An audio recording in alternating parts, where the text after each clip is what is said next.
I think already today it's just so inspiring to be not just with all of you wonderful people, but to be hearing the messages that we are. And Jane and I just briefly met because when we decided to put this together, it's one of those things at the beginning you think, how do you capture so much knowledge into such a short period of time and still have it have value for people and not just be words, because words are important and we all hear words and it's great for our souls and it's uplifting and things like that, but I know myself over the years, I want action. It's not just words, I want action. How do we do this? How do we make it happen? How do we make it real in people's lives? And that's what we're going to attempt to do for you now, is give you some ideas about planning to get the words into action.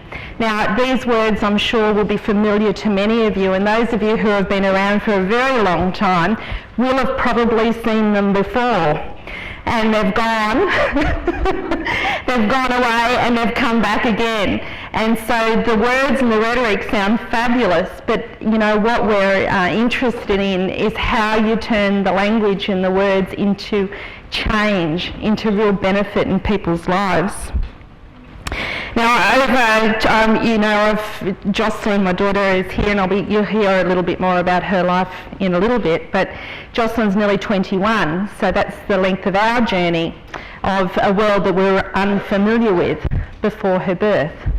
And one of the things over that time is that I've seen many programs and services that sound great, and we've heard this through some of the other speakers, using words such as these on the screen to describe what they do, only to find on further inspection that what actually happens is a traditional, bland, grouped wasting of people's lives. To move forward, we need to look beyond a typical menu of service offerings from which to choose. So how do we actually make all of this rhetoric a reality, and to craft a purposeful individual life for somebody that meet their most pressing and needs, but also their aspirations, which is what I think Patrick's talked a lot about, is about people's passions and their aspirations in life. Now, we have to start with the person, and we've heard this, even Frank was saying, you know, you start with the person, who the person is, knowing the person, relationship with the person, what their life has been like thus far, what they need now and what they need in the future, what strengths, gifts and capacities do they have as the foundation of this thinking. Now, we know a lot of person-centred planning, which is we're hearing a lot about now at the moment, has those sorts of labels attached to it and that sort of thinking. But how do we move from a document or a piece of paper to a life? And one of the things that's really assisted our family do that is the knowledge of role theory and how to craft valued social roles. And it's a wonderful tool to actually help us move from the words to the practice, to the life and the action. So as Meg's just flagged with you, one of the central ideas in terms of things to think about and also things to actually act on is this notion of valued social roles. And you might recall that Michael Kendrick talked quite a lot about valued social roles in his paper this morning. And one of the reasons that we're focusing on roles is because we're suggesting that there is a link between roles and having purpose or a reason to get out of bed each day. So that's one of the things that I'll be talking with you about in my part of the presentation. And then the other thing I'll be talking about before Meg uses an illustration that Joss has kindly agreed to, is thinking about how we can utilise the physical and the social environment to help craft or shape the roles that people are in. So the first point that I'd make just before we have a look at this is that point about that one of the ways that any of us get purpose in our lives is through being in valued roles. And so when we start to think about, well, what do we actually mean by valued roles or socially valued roles? Well, you can see that there's a continuum that roles exist on. And one of the reasons that there's a continuum of value in roles is because of our societal values. So these are Western values that shape how we perceive the sorts of roles that people are in. And so the sorts of roles that would fit around this area on the continuum are those roles that are typical, common, we're familiar with. They're roles like neighbour, team member, friend, taxpayer, club member, employee, flatmate, partner, volunteer, student, sister, aunt, granddaughter, and so on. There are some roles in our culture that are highly positive, and they might be things like wise elder, brave rescuer, esteemed academic. And then of course there are also roles in our culture that are clearly negatively valued, and they would be roles like, for example, menace. And so if we think about, well, who are the people likely to be cast into the role of menace, then it might be, for example, people with challenging behaviour.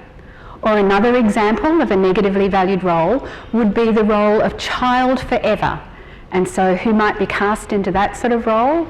People with intellectual disability, for example. Sometimes people with physical disabilities who never get to leave home. Another example of a negatively valued role would be that of burden or drain. Burden on the family or drain on the taxpayer. And of course, people with disabilities are vulnerable to being cast into that role, but also older people. So that may be in front of all of us as a vulnerability. The role of client is an interesting role when we start to think about, well, where would it sit on the continuum? Any thoughts?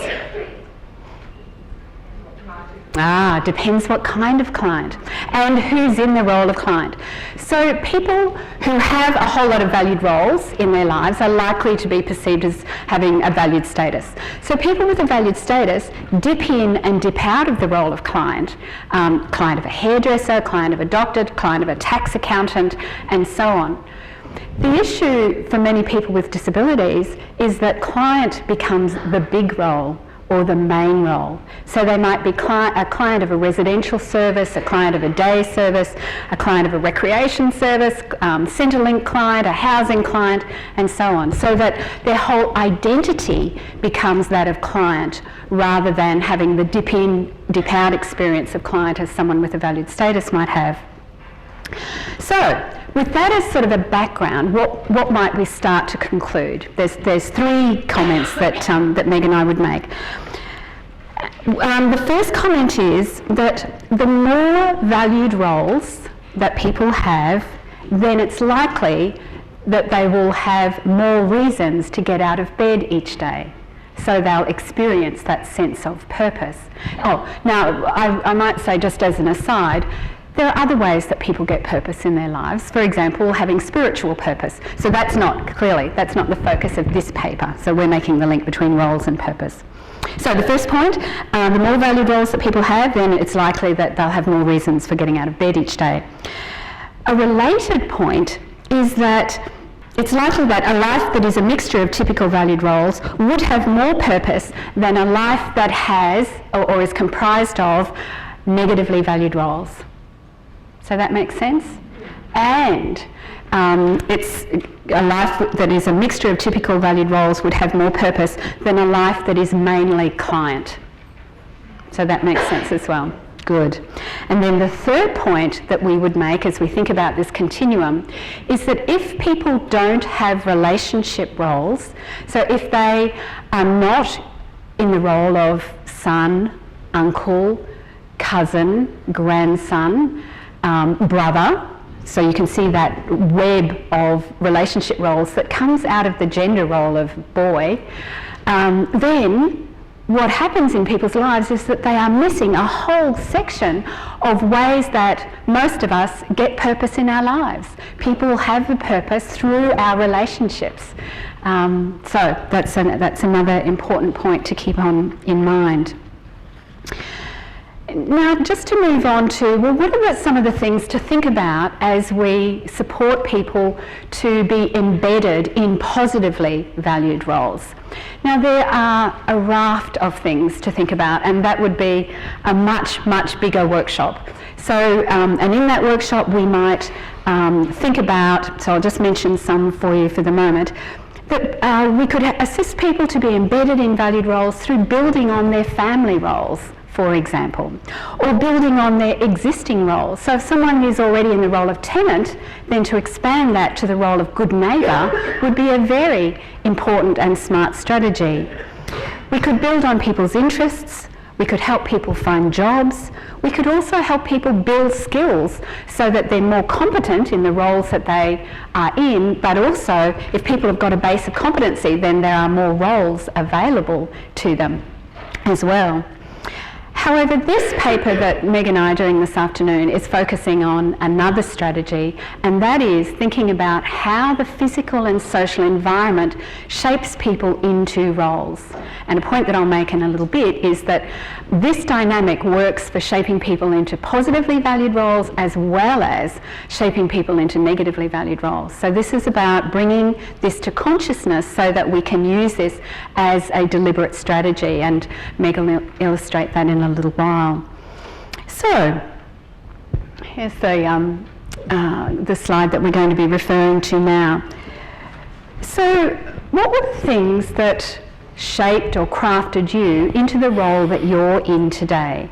Well, first of all, you came to a venue and you walked into a room and there were rows and rows of chairs, and that shaped your initial behaviour in this particular role. So you sat and you faced in this direction. So this is called the role communicator, related to the where or the setting. You came during the day, not at night time.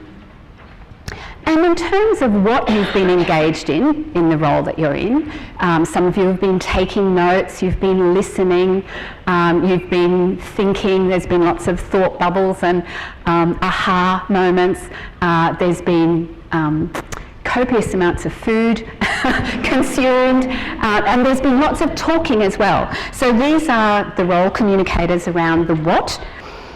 In terms of the with whom, you've spent time with people who are in a similar role to you, and you've also had some other people in a complementary role.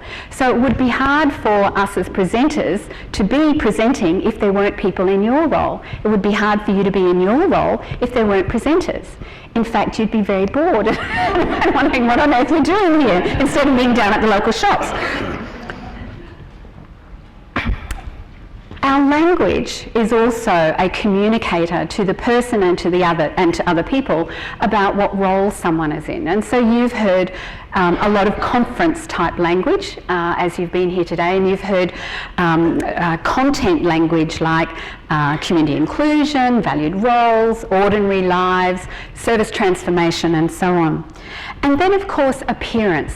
So to be in the role that you're in today, you have all dressed in the ways that you have. I noticed that fortunately none of you turned up in your pyjamas, because if you did, that would be a clang with the role that you're in. And so what is the role that you're in? Yeah, a conference participant. And the way that you've learnt to be so good in that role is through these things in the physical and the social environment. Now, at one level, some of you might be thinking, well, that's a bit obvious, Jane and Meg, but we'll just show how actually, once we start thinking about the lives of people with disabilities, we muck this up. That what you have done is be able to be in the role of conference participant because there is a good fit. So there's coherence between all of these role communicators. Now, we've been using the word communicator, and hopefully the meaning has become clear to you, but other words that we could use are role signifiers. So what are the things that signify to the person and to other people that they are in a particular role? Or you might think of the word role indicators as well. So all of those words sort of match up to what it is that we're talking about this afternoon. So let's have a think about how someone using these same role communicators might be shaped or crafted and embedded in a negative role. So If I was to describe a certain environment, picture a harsh environment, no soft furnishings, stainless steel crockery and cutlery. All of the mattresses have got vinyl coverings and so on. In terms of what actually happens here, people spend a lot of time queuing, being monitored and assessed. For some people, their meals are provided through a slot. There's little meaningful activity during the day or the evening. The staff wear blue shirts and have keys in obvious positions. So what sort of role have people been crafted into then? Yeah, it's sounding like a prisoner. Well, where do we find these people in the prisoner or menace role? In prison, clearly, but also in some hostels, for example, homeless men's shelters, and also places where refugees are living, and in some living arrangements for people with intellectual disability, challenging behaviour, and people with mental illness. So when we start to think about how powerful these role communicators are, we can see two things. One, how difficult it is for people to step out of a negative role, because all of the communicators are embedding them in that negative role. And then related to that is how important it is that we get all of these communicators right so that people can be truly in a positively valued role. So the next point is that to get the most out of these communicators, there needs to be a good fit with each other. When I fly a lot because of my work, and walking down the sort of path onto the plane, one can often see into the cockpit. And I'm happy to see someone in a uniform doing the checklist and they're surrounded by other people in a similar role, because that tells me they're the role communicators that tell me that the plane is being flown by a pilot. Or something. Here's some examples of where there's not good coherence, and so therefore the antennae are waving in terms of, well, are they truly in a valued role? So for example, there's a man who stands at the bus stop near where I live at a going to work type time every morning. And so it's likely, because he's also surrounded by other people who are off to work as well, it's likely that he's in the role of employee somewhere. But he wears tracksuit pants and they're pulled up to his armpits, and he has a children's lunchbox with him. And so because there's that clang, it means that others around him are less likely to take him seriously as it being in the role of employee, and might actually treat him as being in something else, like the child role, for example. Or another example, thinking about the role of student, of a child, say with a disability, in a class, that opens the door to the role of classmate. However, if, in terms of the timing, that child spends significant amounts of time outside of the class, then that would mean that in the eyes of the other students, well, is this peer really a classmate? Do they really belong in the class along with other classmates? And then the final example I'll mention in this section is just thinking about an adult who loves art. And so they might do art at the local day service with other people in a group who might or might not like art, and it's taught by whoever happens to be rostered on at 2 o'clock on a Wednesday afternoon. So when we start to think about, well, what role is that person really in?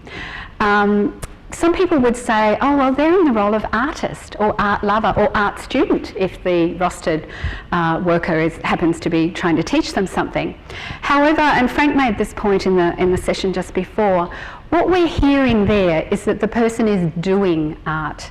So they've got the role communicator of the activity, but not the other role communicators. And so therefore, if we're trying to add value to the roles that people are in, then the principle would be the more role communicators that we can add that are clearly culturally valued, then the more likely they are to be more fully in a valued role. And so we would ask the ordinary question, well, how does anyone else get to love art or learn art? So we would think about the place, who with, who would be the teacher, who they'd be surrounded with, and so on. And it's only when we have a good coherence between all of them that we could say more clearly that someone is more fully embedded in the valued role of artist, and that is more likely to lead meaning and purpose in their lives. So what I'm going to do is just tell a little story about Jocelyn in relation to how we use this to craft a new role in her adult life after leaving school. Now this is a picture here of our local bay and basin. We live on the south coast of New South Wales, small community, Vincentia. Does anyone know it? Heaven, I'd have to say. Beautiful, dolphins, national park, whales at this time of the year. So we're very, very fortunate. Small community and a lot of retirees. So for a younger adult to meet and know young people, it's a bit tricky. And for us too, it's been a big learning curve. For those of you who were with us 5 years ago, we were living in Wagga Wagga, which we've gone from mice and dust to mould and rust. And so yes, 2.5 years ago our family relocated and had to start absolutely again. We did not know any people at all in the area. And so now Jocelyn's left school and is in her adult life. She has quite many valued roles and has a work role in relation to hospitality, working at the local Huskisson bakery. Fabulous pies if you're ever in town, and so she works there 2 days a week. So but Jocelyn has an interest in childcare, and actually did child studies and a TAFE childcare course while she was still at school through TAFE and things like that, and was interested in a vocation around childcare. So because we were working on the hospitality role for a work role, we thought, well, a volunteering role around childcare would make sense for her to keep her, close to that area of work or vocational interest while she's working out what she wants to do in her life, like most young people do. So we started to think about and using the role communicators as to where Jocelyn could pursue her interest in childcare, which led to this role. So the first thing was we looked at the where, and I suppose we looked at the childcare stuff because that's who Jossie was. She loves kids. She did it at high school. Young children have an affinity with her, and she's quite competent. Like, she did work placements and things like that in childcare settings and enjoyed it. Got good, reports and things. So it started with her. So then we just canvassed the area, had a bit of a brainstorm. Where are children? Where are children where we live? And this is what we came up with. Now, we live in a small community, and we came up with 7 preschools, 2 before and after school care services, 2 playgroups, several mum and bub walking groups. There are heaps of family daycare providers, like in-home childcare, and of course the creche. We found out about the creche at the local pool. And so all of those opportunities of interact, where young children are, we're just sitting there in the community waiting to be taken advantage of, if you like. So that, we were so surprised and really happy, thinking, oh, this is fabulous. There's all these opportunities there. Now, each setting, each where would have its own appearance depending on who it was designed for. So, of course, the preschools would have fences and all of that sort of jazz and sand pits and things, whereas the before and after school care is just in the school grounds and the school hall and all of that sort of stuff. So you're with me, every single different place had different features that were right, if you like, congruent, which is what Jane was talking about, with the style of childcare being provided. But typically all of them would have safety posters, allergy warnings, perhaps fencing, and appropriate furniture and things like that. Then we looked at the when.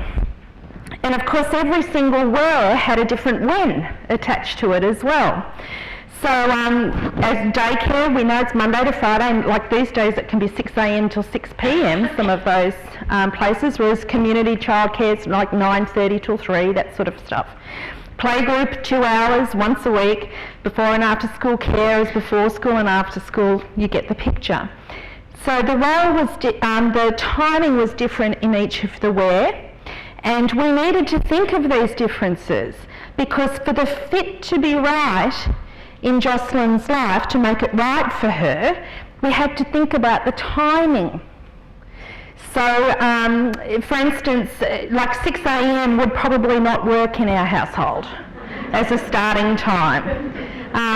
Whereas, you know, when we ended up with where she is now in that role at the crèche, it worked really well. So looking at the different times available was really important because in our thinking too, we wanted to make the right choice that Jossie could commit to in the longer term. Not something that in 3 months' time we all just got exhausted by, because that wasn't going to work. It had to be something that the time was right and she could commit in a long-term fashion. So then we looked at the doing what, and of course in every of the wheres and the time and the whens there were different whats as well. So in the childcare settings it was more about child development and there'd be nappy changing and high chair feeding and all of that sort of stuff going on. Whereas the older settings there would have been more reading and more school readiness type learning activities. But thinking through all of these things gave us an idea too about what would be the best fit in relation to what Jocelyn wanted to do in her childcare vocational goals, right? Little children, bigger children, all of that sort of stuff. So, the things we thought about too was singing, rhyming, dancing, taking care of safety, learning activities, hand washing, all of those. I mean, one preschool had a nose blowing program. Okay, so then we get with whom. So, of course, each setting had different people. So in the preschool you had staff, professionals, which meant programs, structure, they had accreditation, all of those sorts of things. And of course cooks and assistants and cleaners and a director, perhaps a management committee if it was a community-based centre. Whereas a playgroup, it was much more relaxed and casual. Parents and maybe a coordinator dropped in from time to time. But the parents were there with their children all of the time. Whereas in the preschools, parents just drop off at the door and pick up at the end of the day. So the who was really different in every setting as well. So it was important to think about that. Then, of course, the language, and you can see generation differences now, Maya, Madison, Mackenzie, Michaela, Mila, Mia, and then Mum and Dad, you've got Sharon, Michelle and Jim, So, but this gives us an idea, yes, these are children, it's another communicator of the role around children. And of course you'd have developmental language, like your turn, jump up, positive reinforcement, well done, good for you, good job, and safety language like stop, get down, we don't bite. Okay, so then we get to appearance. So adults would be wearing, if it was a centre, probably a lot of time they have now, like the polo shirts with the emblem, that sort of thing. Whereas at the playgroup, it'd just be mums in whatever they happen to fling on that morning and get there on time. So you can see at different places people would look different, and that's important too in relation to how Jocelyn was going to fit into the role as to what she would wear to fit into that. The where and the when and everything coming together. Can you see how it sort of all builds? Yeah. And of course you'd have hats outside in every setting and, warm clothes and sunscreen in the summer and stuff like that. So when we considered all of the role communicators together, the crèche at the local leisure centre was our first choice for the right fit, because it's actually down the road and there's a bike path all the way now, and Joss has this fabulous motor battery assisted push bike, and so she can ride to and from the leisure centre independently, and so that was great. The wear was perfect because that added to her independence and her skills and all of that sort of stuff, as well as also helping that thing about the ease of the role, because I'm actually quite a lazy person, and so I look, things to work to me have to be easy. If at the initial thing you think, oh, I'm exhausted already, just don't go there, because you're not going to be able to hang in there for the long term. So it has to sort of fit, but using the role communicators can really help you think, this is doable, this is okay, you know. She can ride a bike. All right, unless it rains and then you ring me, don't you? Yeah. Okay, so that's the where. Then the when, because it was 9 till 12, 5 days a week. So the timing was right. 9 o'clock till 12 o'clock's a good time in Joss's schedule, isn't it? That fits in the mornings. And then as well, it was regular enough to be consistent. Like if it once a month, wouldn't have been any good. But this, was, we could choose a day, and so now you do every Wednesday morning, don't you, from 9 till 12, so it's every week at that time. And the what was important too, because the role is actually to mind children. It's not to teach them. So it's much more low-key, it's relaxed, spontaneous, very hands-on. Like, if a child cries, it's not, well, because I can't touch you. You just scoop them up and lug them around under your arm and stuff like that and keep them safe until mum's finished a dance class or whatever, and if they get too upset, you go and get them. So it's much more low-key and hands-on and those sorts of things. So the what really fitted what Jocelyn wanted to do in relation to her childcare goals as well. Then the other important thing about the what too is that as a volunteer at the creche, all of the other adults were volunteers at the creche too. There were no paid staff. So everyone's contribution was valued equally. And that was really appealing to us when we were looking at the value of the role that Jocelyn would have. It would be considered the same as the other adult women or men volunteering. Then when we got to the with whom, and there are 2 other volunteers that run the session, and it's on a fortnightly basis. So we knew every 2 weeks there was another 2 women. So Joss would get to know 2 other women really well over a period of time. So like 4 other women, 2 this week, 2 next week. And so over a period of time she'd know really well 4 other women in our local area really, really well. 3 hours spent together every fortnight. And as well with the dropping off and the picking up, because they were local people, lots of chit-chat happened. It wasn't formal signing in and signing out, there's a bit of that, but it was like, this last week, wasn't it? The diarrhoea bug's going through all the kids. And so they're all talking about, the Gastrolite, and it's cheaper here and it's cheaper there, and all of that sort of thing. And so all of that chit-chat also leads into talks about other things that are happening in the community and other opportunities that are going on. And that had a lot of value as well. And then we got on to language, and I suppose I just mentioned that it was typical family friendly kids sort of stuff. And then when we looked at appearance, it was neat, casual, sporty sort of clothes that you'd wear to the gym, and that was really appealing to us as well. So here's just a couple of pictures that showed Joss at the creche. Now this little girl in the foreground here and on the slide has actually taken a real likeness to you, hasn't she, Joss? She's really a gorgeous, very cuddly little girl, so the other volunteers love it that Jocelyn's there because she actually can monopolise quite a lot of their time because she likes to be nursed. And Jocelyn fulfills that role in a very fine way, don't you, Joss? Yeah. So what I did was, once we thought through all of these role commuters and we decided that was our first choice. We still had all these other choices, but that was number 1, that was the top of the list. So I approached the manager of the creche on Jossie's behalf and arranged a meeting with Jocelyn and the manager and things like that. As the role was so well thought out, we didn't approach the meeting cap in hand with a, oh please, do you think maybe, You know, we were really confident that this was going to add value, not just to Jocelyn's life, but to their creche as well. She was a young woman that wanted to make a contribution in a community that had an interest in children. And this place, you know, ticked all the boxes for her to be doing that.